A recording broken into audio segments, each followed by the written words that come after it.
Pernah gak sih kalian mikir, kenapa sekarang banyak orang rela melakukan apa aja demi uang?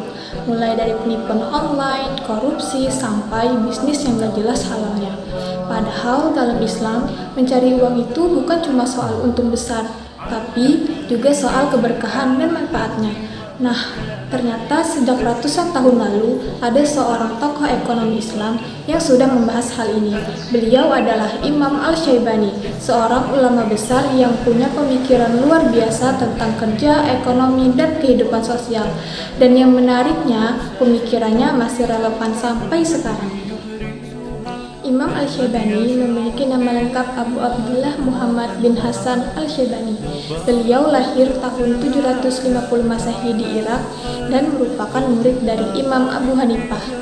Selain dikenal sebagai ahli fikih, beliau juga dianggap sebagai salah satu pelopor pemikiran ekonomi Islam. Salah satu pemikiran terkenalnya ada dalam kitab Al-Kasab yang membahas tentang bekerja dan mencari rezeki. Menurut Imam Al-Syaibani, bekerja itu bukan sekedar mencari uang. Beliau menjelaskan bahwa kerja adalah usaha mencari harta dengan cara yang halal dan bermanfaat. Jadi, dalam Islam, yang penting bukan cuma hasilnya, tapi juga prosesnya.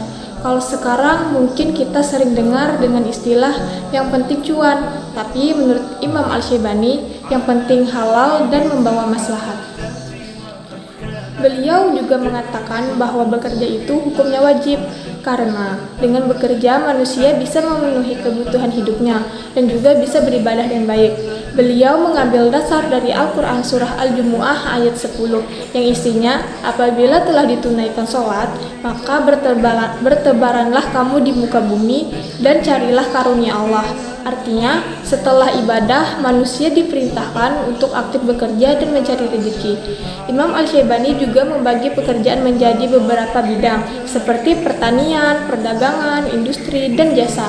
Menariknya, beliau lebih mengutamakan pertanian, karena dianggap paling banyak memberi manfaat bagi kehidupan manusia. Kalau dipikir-pikir, memang benar ya, tanpa petani kita mungkin nggak punya makanan. Selain itu, beliau juga menekankan pentingnya kejujuran dalam perdagangan.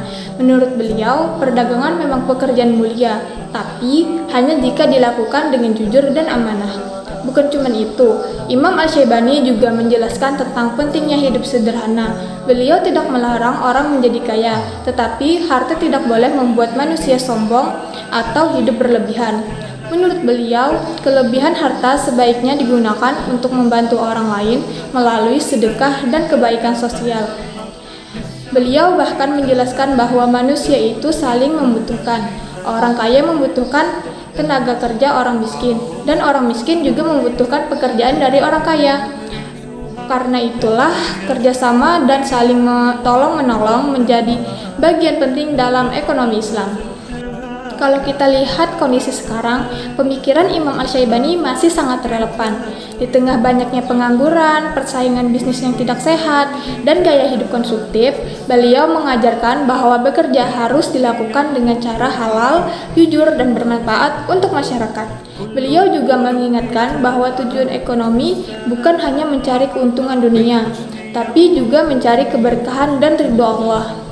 Jadi dari Imam Al-Syaibani kita belajar bahwa ekonomi Islam bukan sekedar tentang uang, tapi tentang nilai, tanggung jawab, dan kemanusiaan. Karena pada akhirnya pekerjaan terbaik bukan yang menghasilkan paling banyak, tetapi yang paling membawa manfaat dan keberkahan. Terima kasih sudah menonton. Semoga video ini bisa menambah wawasan kita tentang pemikiran ekonomi Islam. Wassalamualaikum warahmatullahi wabarakatuh.